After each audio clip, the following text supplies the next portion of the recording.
Good evening. Welcome to our online feed. Short housekeeping remark for the start. We have online live transmission in Polish and English. Surprisingly, if you can hear me now, you are on the Polish channel. You can find the link to the English language channel in the event description on YouTube. A teraz już po polsku. Witam Państwa na pierwszym w tym roku wykładzie w ramach Copernicus Festival organizowanego przez Centrum Kopernika Badań Interdyscyplinarnych, Fundację Tygodnika Powszechnego i Uniwersytet Jagielloński. Dziękujemy też Muzeum Narodowemu, że przyjmuje nas tutaj jak od pierwszej edycji festiwalu. I nie będę przedłużał. Przed Państwem profesor Antonio Damasio, professor Antonio Damasio, a man who needs no introduction. Professor, the floor is yours.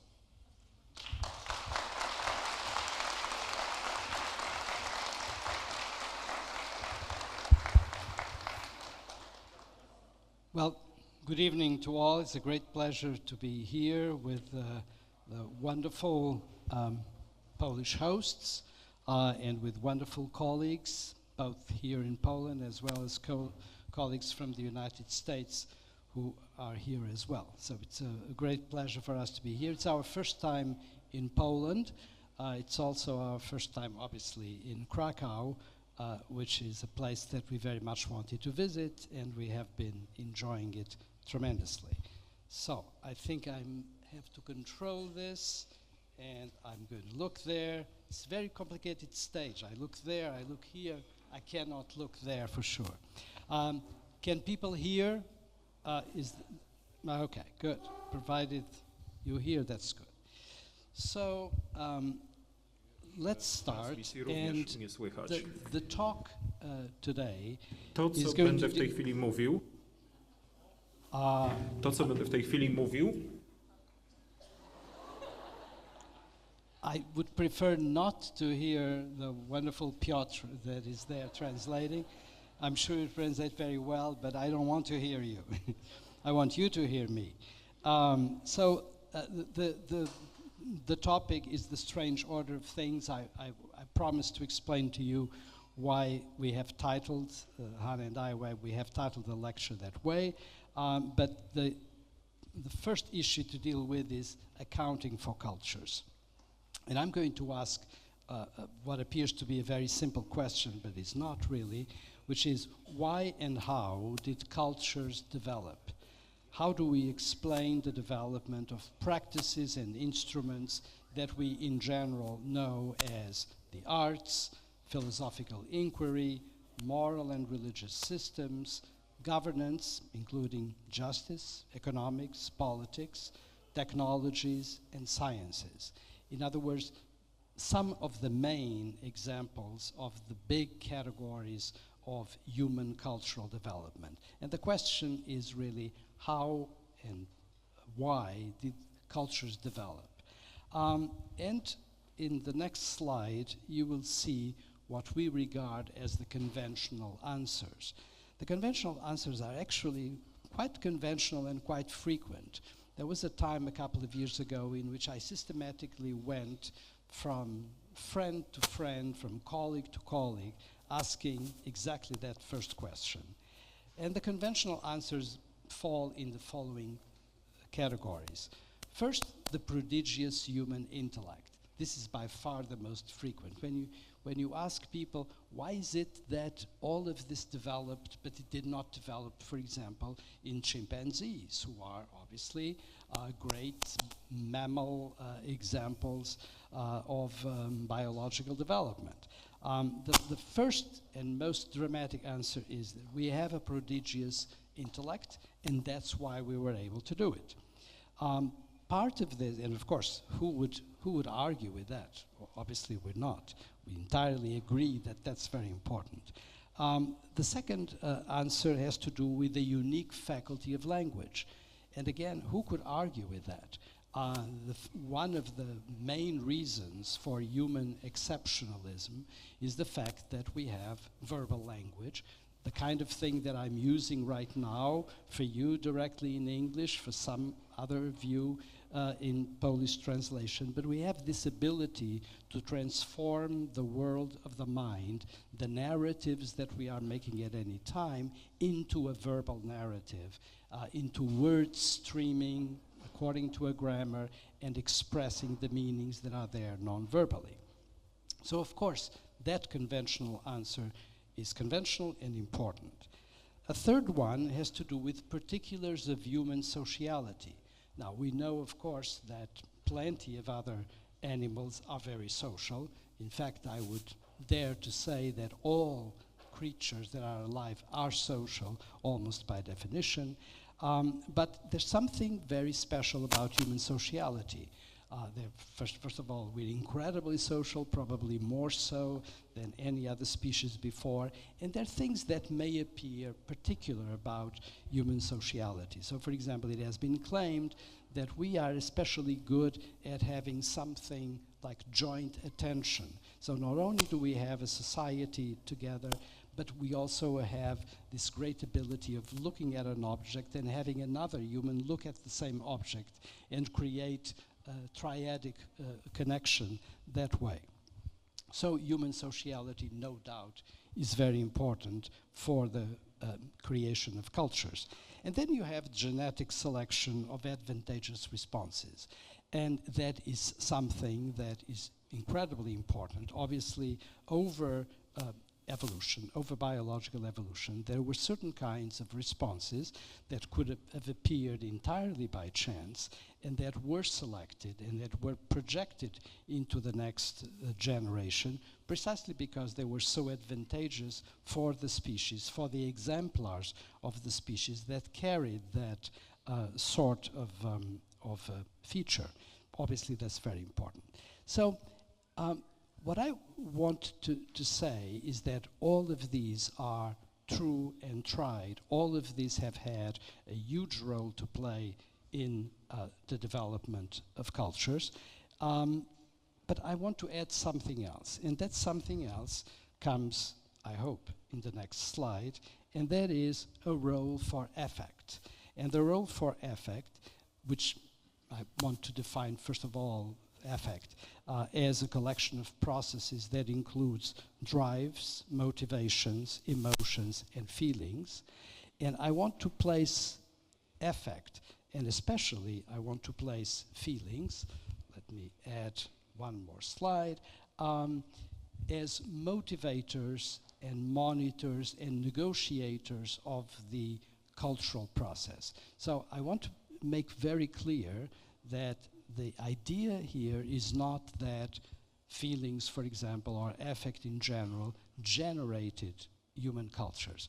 First of all, we would have a great problem to deal with, which is the problem that a lot of other species have feelings galore and they did not generate cultures. So obviously that would not be enough.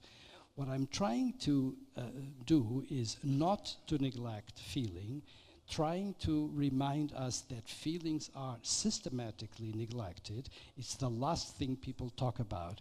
And it's very curious because it's like having people around a table talking, and there's one individual, one person that is there.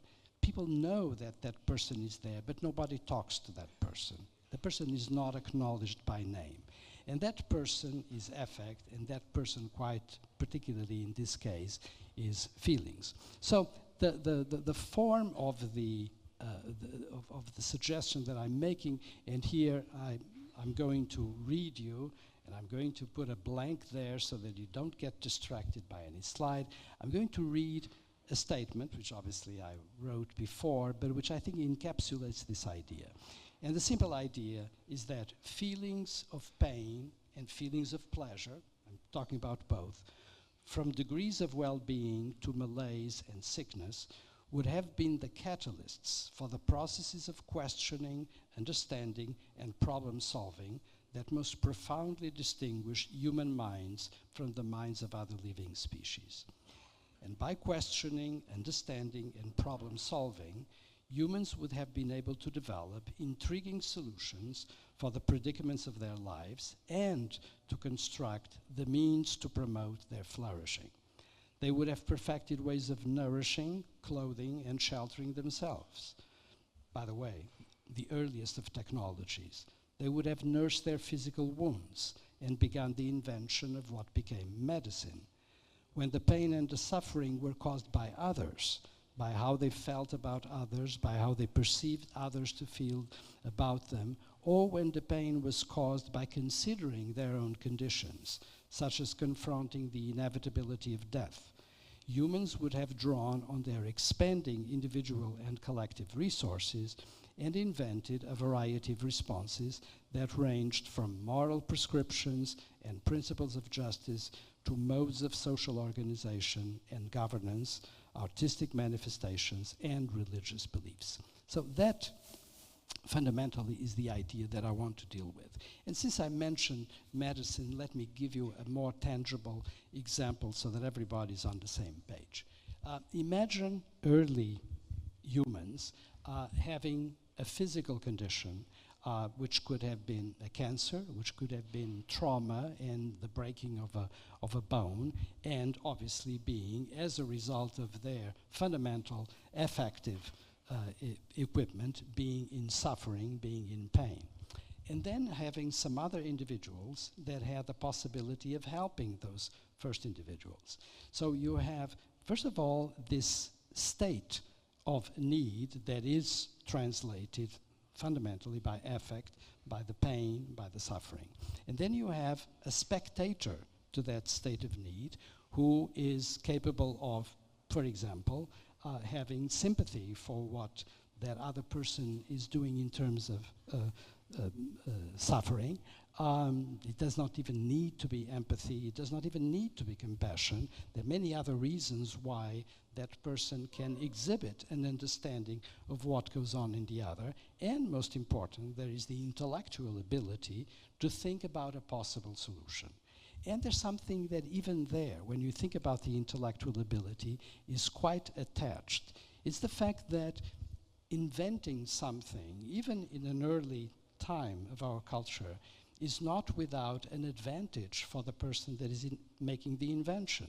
And that tangible advantage is something that could be exhibited or could be, in fact, experienced in the form of a desire to help, but also of a desire to attain a prize, a desire to attain an advantage, something that you could describe in affective terms as an ambition, a yearning.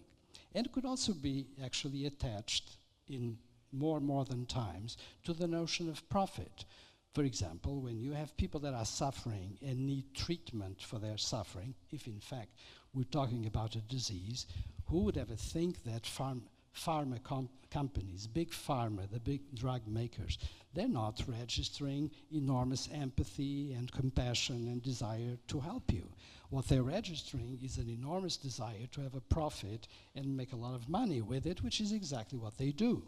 Now, that is something that is both connected with an intellectual development and with an invention, but is also connected very deeply with affective aspects, except that they're not the nice, soft, goody-goody aspects only. They also have to do with ambition, with profit. They too are part of our affect and they play a role.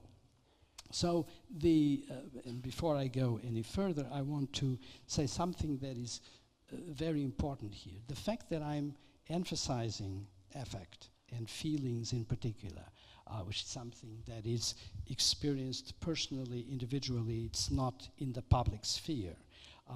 You see emotions in others, you don't see the feelings of others. That's extremely important in this conversation.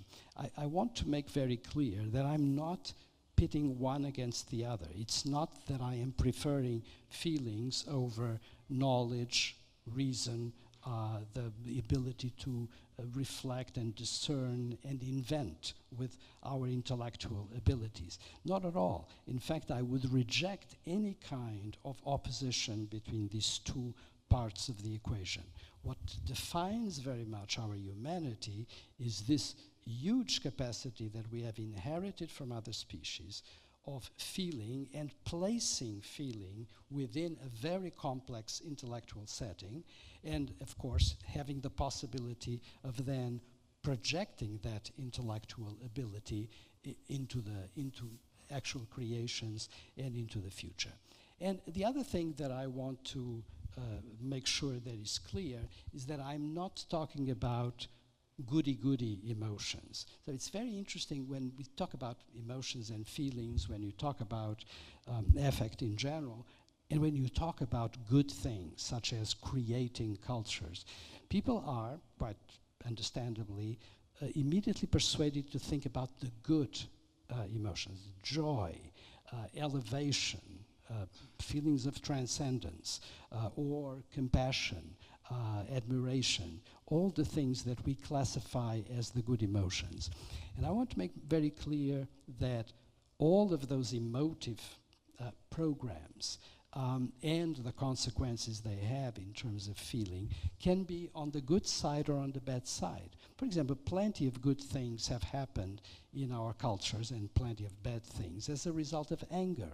Turns out that anger is an emotive program that exists and is very widespread, actually, because it gives clear advantages to the person who practices anger, because it gives you an immediate advantage over your adversary, and it may actually help you win a game, the game of life.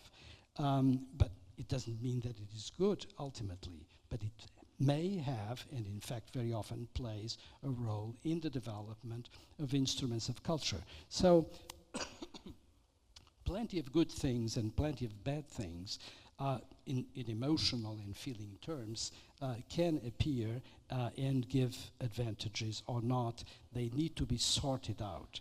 And I'm not being an advocate for anger, of course, much on the contrary, but what we need is to make sure that it's all the negatives and the positives. And the positives, the ones that I want to emphasize is this. It's not that the motivator for intellectual developments is necessarily pain and suffering. It can be many others. It can be very often the prospect of pleasure. And here I would like to make a little parenthesis to say that I'm going to talk a little later about the role of memory and the making of memories in the cultural project. And one of the kinds of memory that humans make, and that is very often forgotten, is what Hanna and I like to call memories of the future. What's memories of the future? Sounds a little bit absurd, because when you think about memories, you think about the past, the memories you have made of the past. But in fact, we are constantly generating narratives about ourselves to ourselves. And in those narratives, a lot of the things we construct is what the future may be. The things we anticipate, the things we would like to see happen, the things that we would like to avoid that they happen, and all of those are placed in memory as well.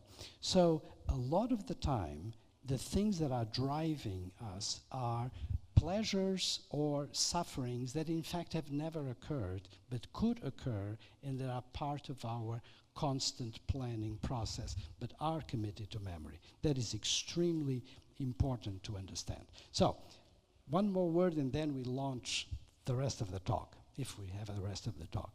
I mentioned medicine, I mentioned the invention of a treatment, for example.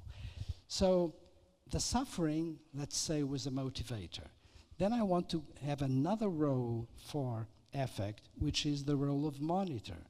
Guess what? If you have pain, and if you take some medication for your pain, obviously the pain is a feeling, and the feeling was the motivator of the entire setting of treatment. How do you know that the medication worked? You know that the medication worked because your pain is reduced. What is that? It's a feeling that you have. It has been transformed. So feelings are not just motivators, they're motivators and monitors of the process. So no matter how much intellectual stuff you have around you in the fabrication of the treatment or in the mode of applying it, there's not just motivation, but also monitoring.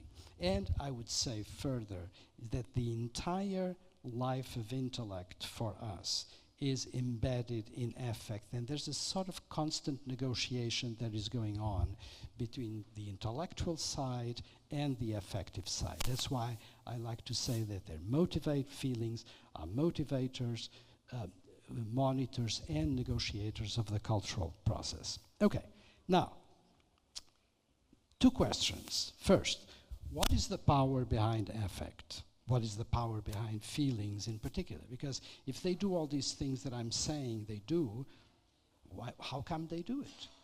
And the second question, how original to humans is the general culture-making strategy that we are proposing? And these are, I think, 2 very important questions. Now, the answer to the first question is that all living creatures share the imperative of regulating their life processes such that life can persist, flourish, and project itself into the future. That's A. B.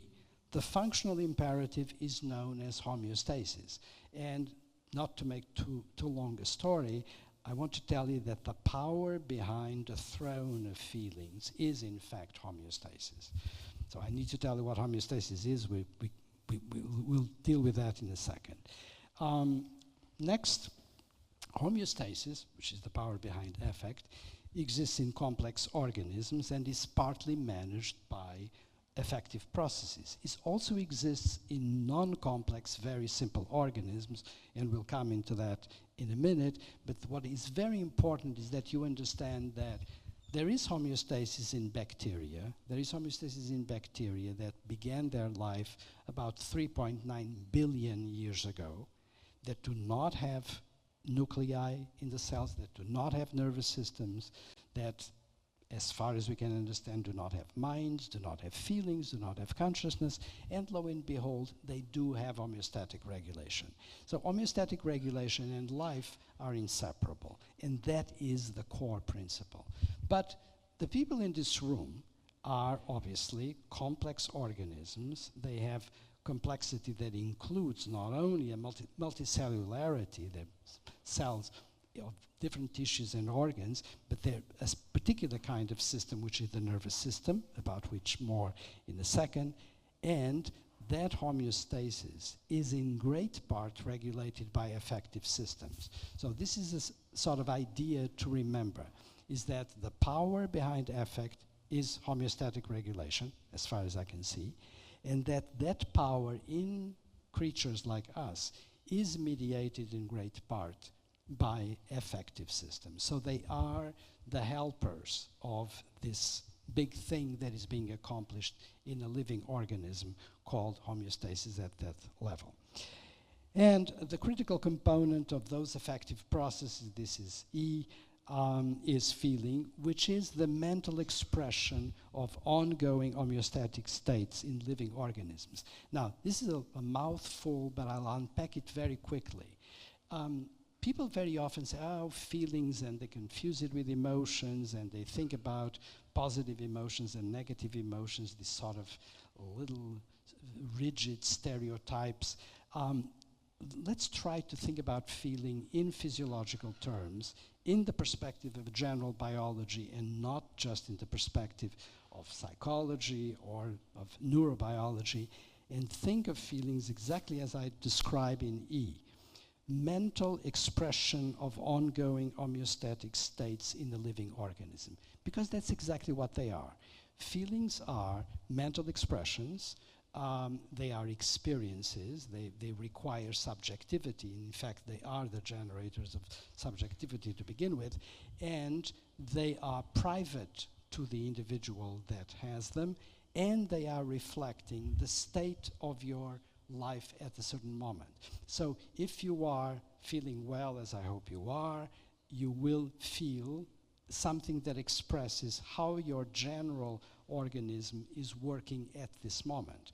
And if by any chance you were sick, you would feel malaise or some aspect of sickness that would be registered through a feeling that is expressing what the organism is like. So it's not that the feeling is some mental stuff that floats around unmoored and unconnected to the biology. No, the biology is what determines the feeling. That's there as a given, and that's why these things can make sense in the general biological perspective. So, in brief, feelings are mental experiences that accompany body states. They are related to physiological conditions concerned with regulating the organism's interior. This is what I call spontaneous or homeostatic feelings. Again, well-being, flourishing, states of pain, suffering that are related to your basic economy. Those are the spontaneous or homeostatic feelings. But feelings can also be responses to sensory stimuli and to regulatory needs. And that's where this new world of emotion comes in. Action programs that are largely superposed on ongoing physiological regulations and often are prompted by external conditions.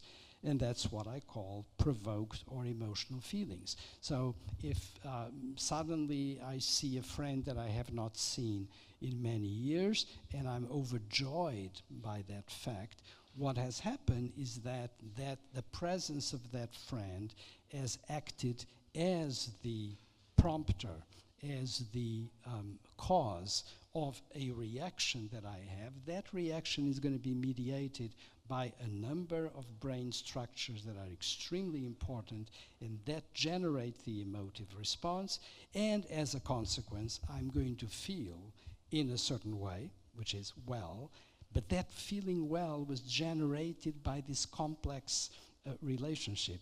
Me perceiving a certain person, that person being detected by the less deliberate parts of our nervous system and prompting a reaction, which is in fact a sort of perceptual reaction. It's a sort of relatively stock response to that. And I could also happen to see a person that I detest and feel irritated by the presence of that person.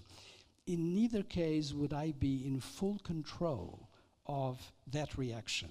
I would not be fully controlling or manufacturing my joy in one case or my irritation in the other. They would be sort of the first pass that the organism is providing of what is going on in my world. So they are automated devices that help our life. That's what emotions turn out to be.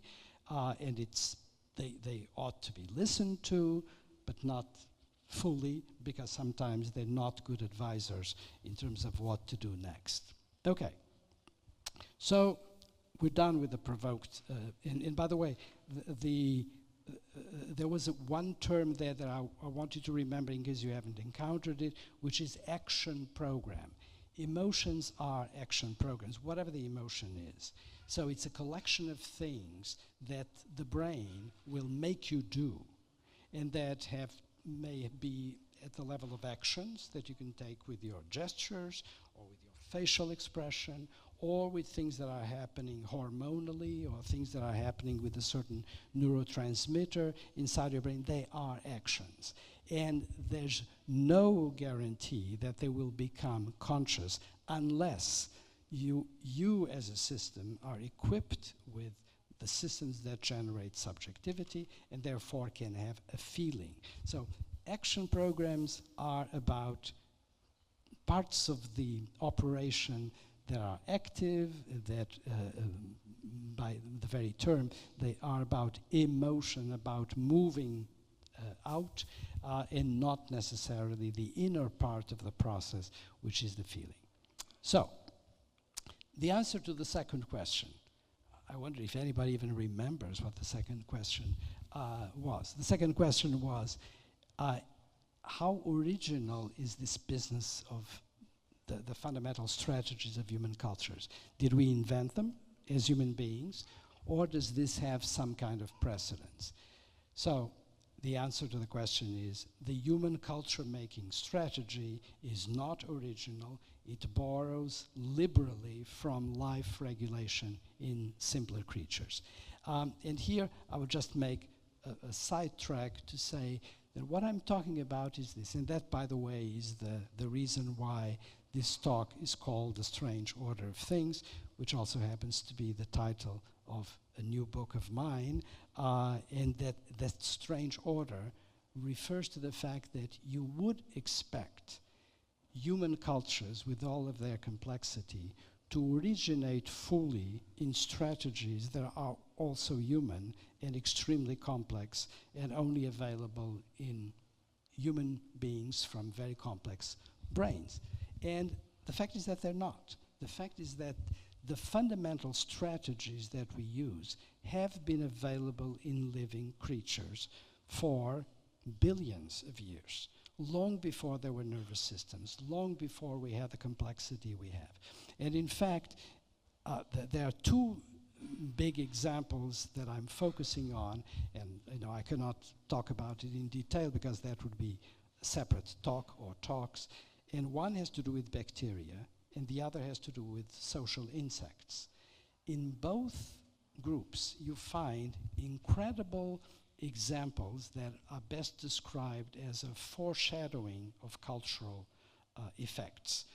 For example, bacteria that will congregate or segregate depending on the level of nutrients in the environment, bacteria that will associate with other bacteria if they detect via molecular probes that those other bacteria are doing what is best for the group, or will reject the other bacteria and literally shun them if they're not doing what is the best for the group. And of course, none of that is being done in a minded, deliberate way. It's being done by simple organisms with a literally bare bones structure, but they're doing something that if you sort of telescope yourself and you're looking at this and, my God, that almost looks like a moral behavior, quote unquote. But of course there's no morality in bacteria. Come on. What there is a foreshadowing of what will become eventually something that you could call an ethical behavior if you have the right structure around it and if you have anything that could be the reflection that would lead to ethics, for example. And of course you have the examples of social insects, which are extremely complex. There's a tremendous amount of cultural organization, all the way from constructions of colonies to the services of colonies and so forth. And again, that's a different level because we're talking about invertebrates with a nervous system that's more complex, but again does not have a quality of deliberation and of conscious determination. What there is a very complex organization of behavior that clearly has come courtesy of gene selection. So you have certain frequencies of gene pools that will allow certain organisms to behave in a certain way. That's great, but that doesn't mean that that organism is thoughtful and is mindful of what it's doing. And by the way, there can be also the undergirdings for what will become feeling, but it doesn't mean that they feel. Although we have to reserve the answer in the case of insects, because it could be that there is a very beginning of feeling there. That's not a question that we're going to discuss today. What we need to say is that, as we have there in the slide, homeostasis and the undergirding of affect manage the social behavior of bacteria and of social insects. And we'll connect this with something that I'm going to say in a second. So a little bit more about homeostasis so that you know where I'm going. So homeostasis is not about simple functional equilibrium, because that's, I'm really placing the emphasis of this story on this ability to regulate life. And very often the word homeostasis is problematic because it gives this part of the term, stasis, gives the idea that everything has been brought into equilibrium, and I have to clarify and say that equilibrium is, first of all, very boring, and second, from a thermodynamic point of view, happens to be death. When there is thermodynamic equilibrium, you die. So we don't want thermodynamic equilibrium, and we don't want to be bored if at all possible. So what homeostasis is about the best possible steady state, a state that yields not just the required amount of energy for life to continue, but an energy surplus. So in fact, we're constantly operating, if we are operating well physiologically, in a regime where we generate the energy that is enough to substitute parts of the broken machinery and so forth, but we also have a little bit more that we could describe, quote unquote, as physiological profit, okay? And that physiological profit is what allows us to advance into the next generation. And by the way, my impression is that in fact, the very generation early on in life of genetic systems came by courtesy of that fundamental homeostasis when it was occurring in pre-genetic organisms. So homeostasis and its goals: immediate life regulation, energy procurement, metabolism, maintaining the integrity of the soma, social regulation, that comes without mind applied to it, and ensuring of species continuation. That's part of the general idea of homeostasis, although of course nobody created homeostasis as such. Homeostasis is first achieved by automated action programs and eventually by deliberated strategies. So, for example, if you ask, so what is homeostasis in bacteria? What are these great strategies, that action programs that it has? Well, it's really quite spectacular. Bacteria can sense and can respond.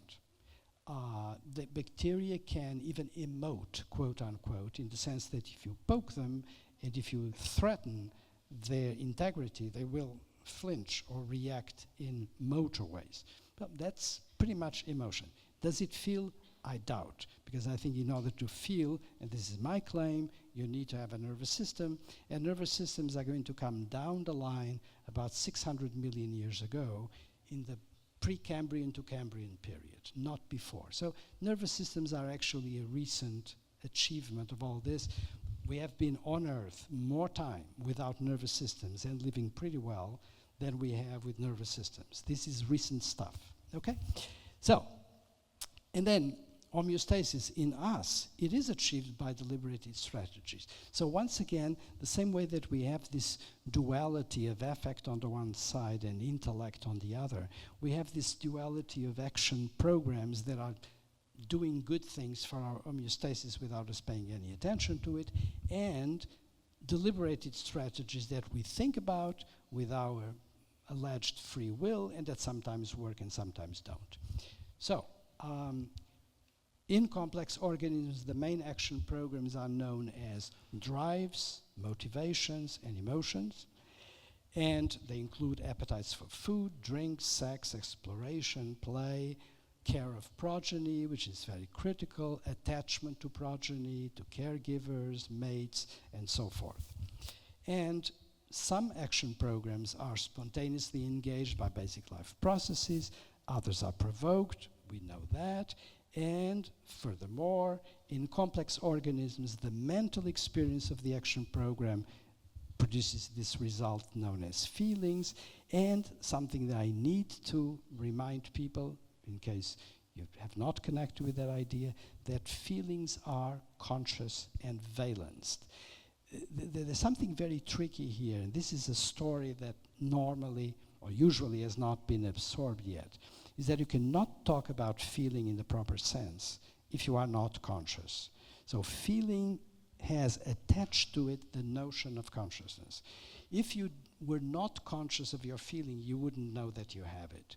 There's something a little bit paradoxical, a little bit circular about this, but that's exactly the heart of the problem, which is one reason why consciousness continues to be very poorly debated and why you have strange things in the literature, such as the so-called heart problem. Feelings are conscious, And actually, my claim is that feelings were the first mental entities that carried consciousness in itself, which means that feelings are conscious, consciousness implies feelings, and they are part of the undergirding of consciousness. And they are valenced. What do I mean by this? They are not indifferent thinking processes. They are processes that are automatically classified by the organism as good or bad, as pleasant or unpleasant, as rewarding or punishing. So there's this inherent classification, which, by the way, has an evolutionary history, cannot be understood without the notion of evolution, without the notion of natural selection, and is there to serve as the fundamental rudder of the process of life. And that's why it is inherently valenced. That's why you cannot talk about a feeling that is indifferent. A feeling that is indifferent is absurd, okay?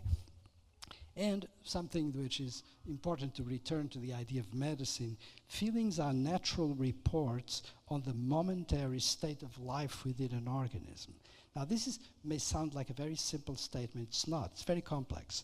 And what I want to remind everybody in this audience is that when you don't need to go to the doctor to find out that you may be sick, you discover that thanks to feelings. Feelings will tell you if you are okay or if you actually need to pay attention to your health and go and see a doctor, okay? Or a magician, for whatever. Anyway, next. In complex organisms, and now we come into a little bit of the story that has to do with the brain itself, because I don't want you to live with the idea that you get all of these feelings and you get the emotive processes without a hook on the brain. Brains do come in handy for certain things. In complex organisms, the command units for the execution of the action programs are located in specific subcortical brain regions. And those regions are itemized there: the periaqueductal gray, the amygdala, the nucleus accumbens and the ventral pallidum, and the hypothalamus. Not the hippocampus, the hypothalamus.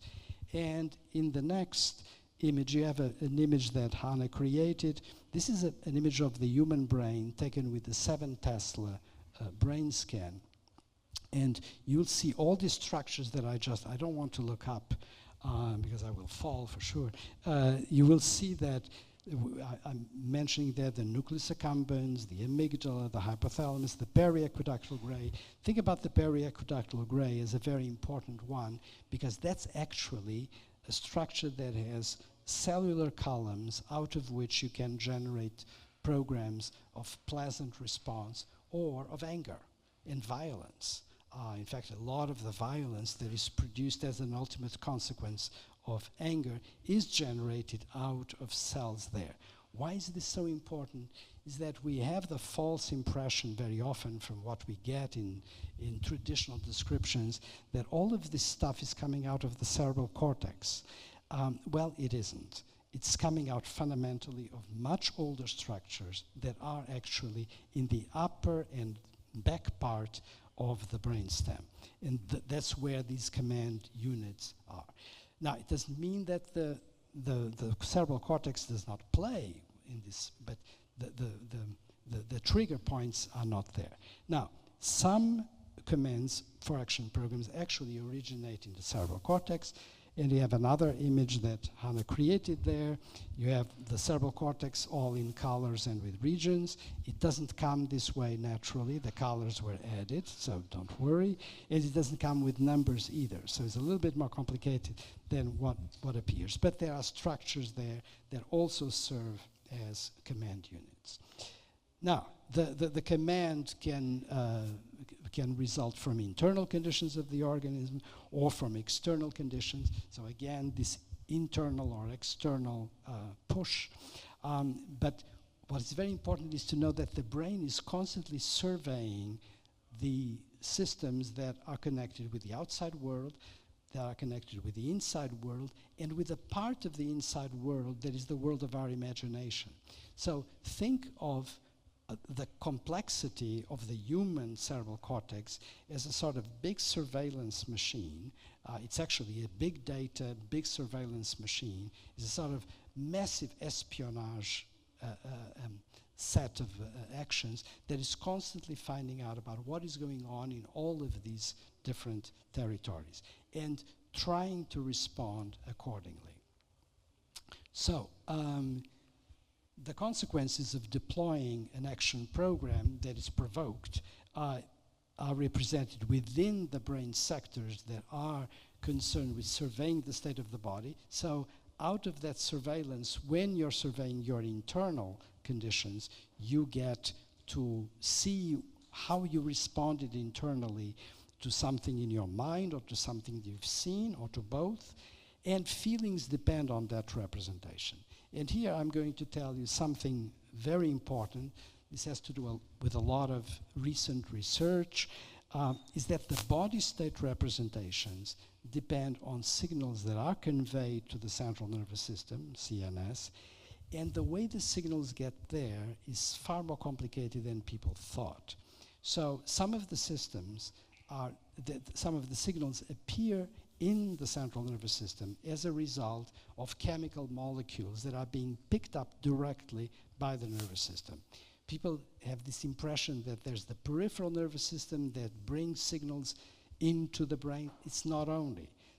Chemically, the molecules that are floating around in our blood can, through capillaries, get directly into the brain at some peculiar parts of the brain, such as the area postrema or the circumventricular organs. And the most recent actually has to do with the spinal ganglia. Imagine, if you think about your body, you have, of course, vertebra, and you have spinal ganglia at every level of the vertebra. The spinal ganglia have one part that is devoid of blood-brain barrier. And guess what happens? The blood can directly affect the neurons that are packed in that region. And you know what they can do? That can actually alter the transmission of what would be a signal of pain. So just think of the beauty of this. It's not that you have signals that come directly, like in a phone line, to the central nervous system. You have signals that can be affected by the body itself and what is going on in that body in terms of chemical reaction, in terms of disease, in terms of the wine you had at dinner and so forth, and can alter the transmission. So you have multiple ways in getting the signal, and there's nothing like a simple construction of what is going on in the periphery of the body or what is going on outside in terms of the central nervous system. And there's another component to this, which is the enteric nervous system, which is very important. And to make the final point on this is that there are certain regions of the central nervous system where all of this information is put together. And again, it doesn't happen only in the cerebral cortex.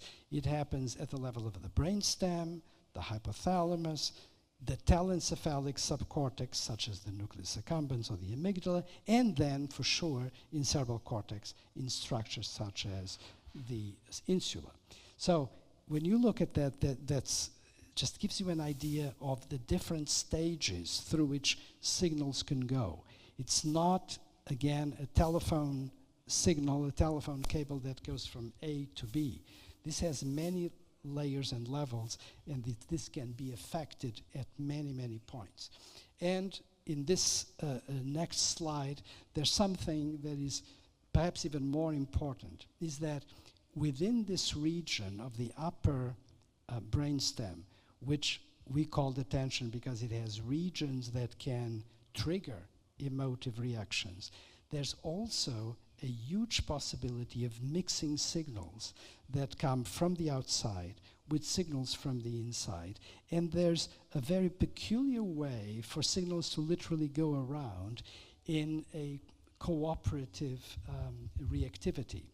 And this is very important because one of the things that I want all of you to leave with today is the fact that we do not believe for a second that what we call minds, which every one of us has, is a product only of neurons and brains alone.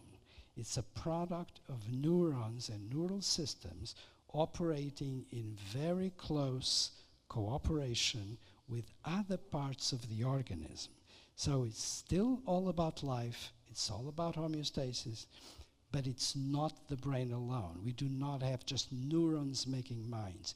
In fact, even within the nervous system by itself, what is quite clear now, the more we know about nervous system, is that even glial cells that are around the neurons are in intense crosstalk with those neurons and are in a way on the body side of things and are affecting the entire process. This is very important.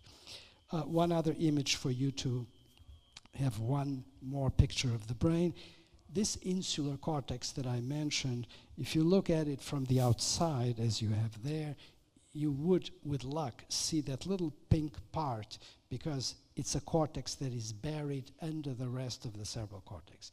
But then you can now go through it, and that's something that Hanna created to show this structure appearing, and that pink part is this huge territory of the insula, but it's not visible to the naked eye. You need to go in there to search for it. And the other blue part is the cingulate cortex, which is also very involved in emotive and feeling responses. And in the next, you actually see the real structure in a real brain.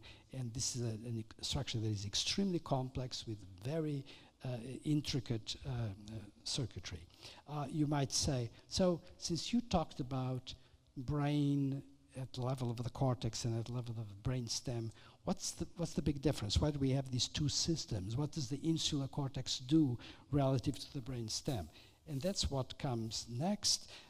The upper brain stem nuclei actually provide the first full organism integration of body states available to the nervous system, whereas the insular cortices provide a more explicit map of feeling states than the brainstem can provide. There's more territory to have the clarification of the signals, and it's a map that is suitable for interconnecting to other cortical maps related to memory, to reasoning, to language, and to what I like to call sociocultural homeostasis. So let's bring this to a close now with a number of ideas.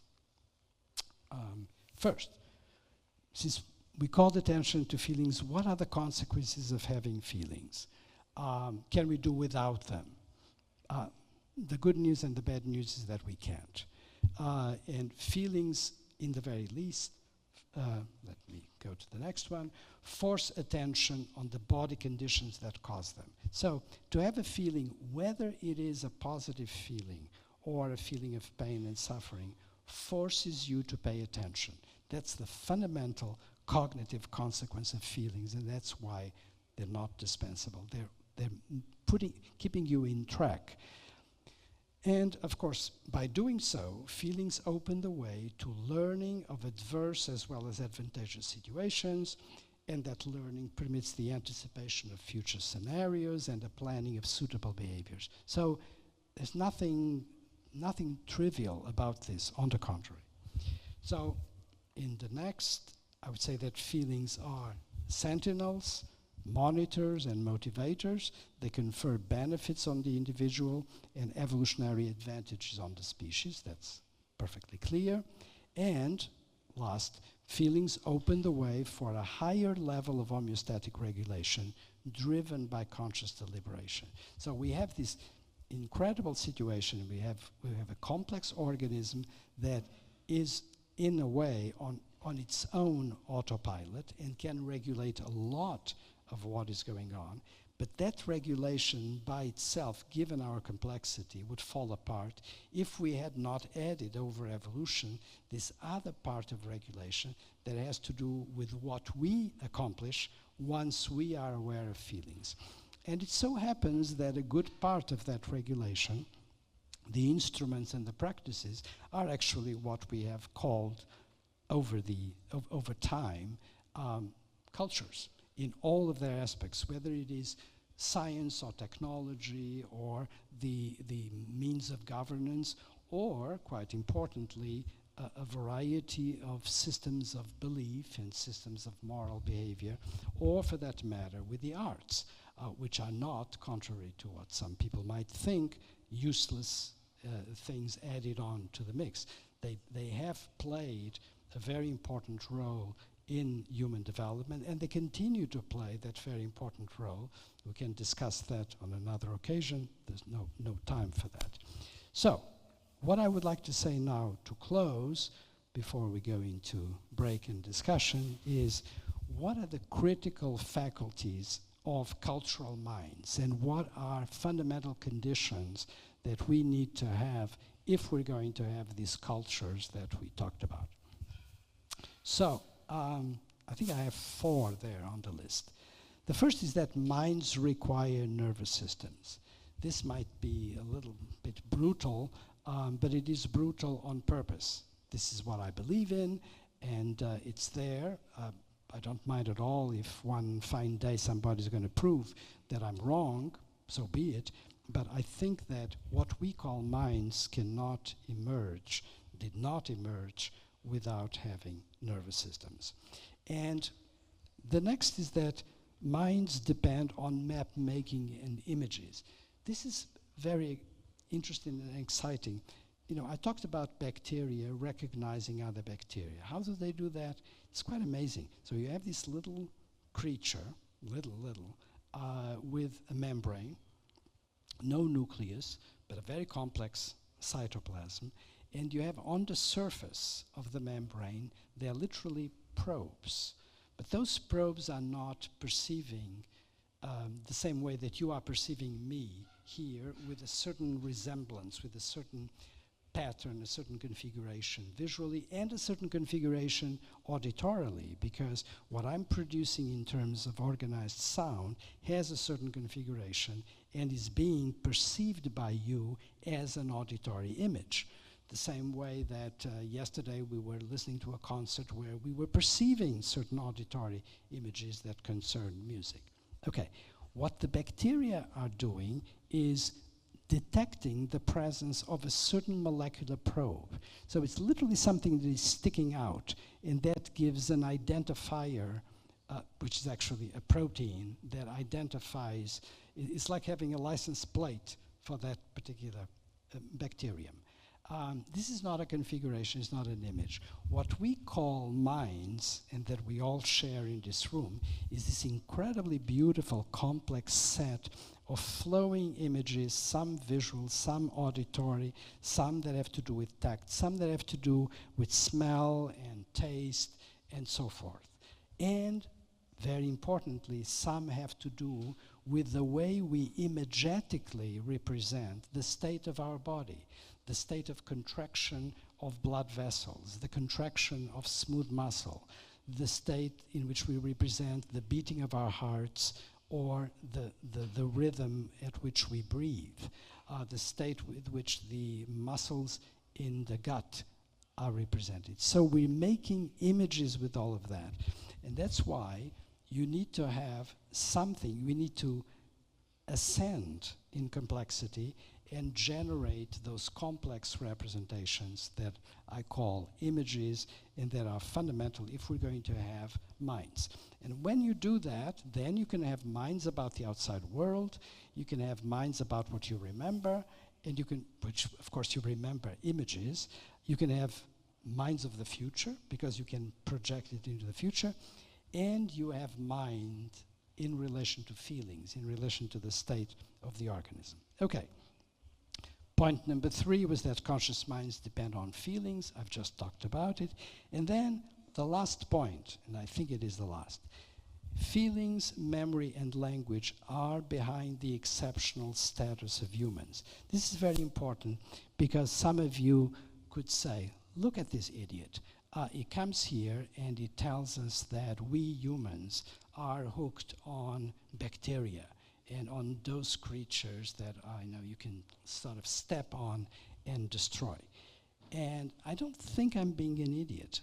What I think I am doing is telling you that our construction of humanity depends on those other structures that come back to nearly 4 billion years ago.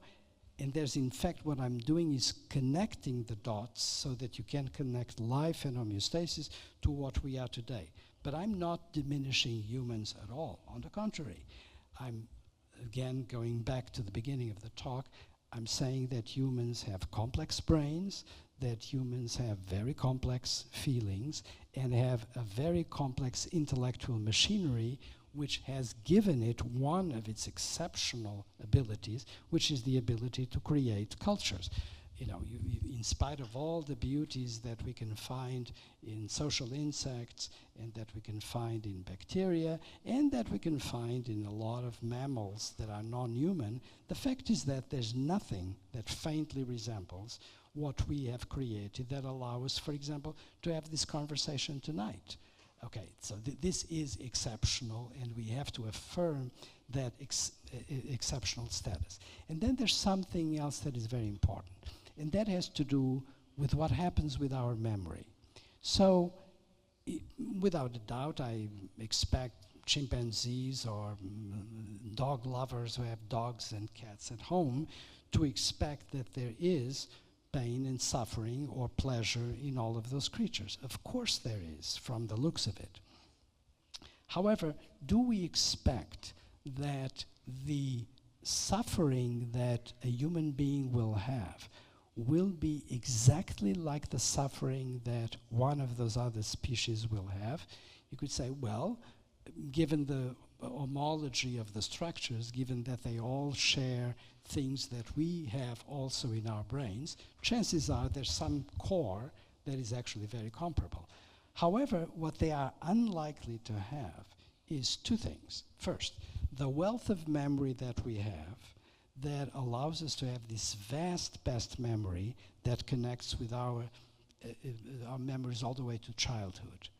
And something that is even less likely that they have, which is memory projected into the future, those memories of the future that I talked about. So if somebody now comes to you and says, sorry, you have cancer, and you have 6 months to live, that is going to be a different process, and the way a human will process that is necessarily different because there's access to this vast projection into the future and the constant combination intellectually between the projected future and the past, which gives the depth of suffering, or, for that matter, the depth of the transcendence that you can feel, a completely different dimension. So, once again, thanks to minds, thanks to begin with to nervous systems, and thanks to this huge complexity of the cultural edifice that we have created, we are truly exceptional, and we should not be ashamed to recognize in other species a lot of things that are, in fact, the basis for what we have become. Okay? Thank you very much for your attention.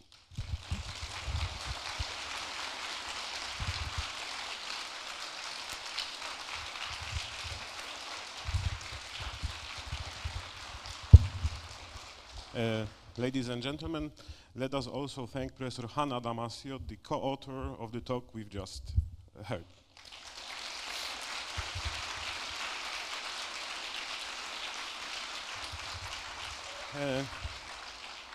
Szanowni Państwo, krótkie ogłoszenie już teraz po polsku. Robimy 20 kilka minut przerwy, wracamy z dyskusją o błędzie Kartezjusza o godzinie 20:30. Ta dyskusja też będzie transmitowana online.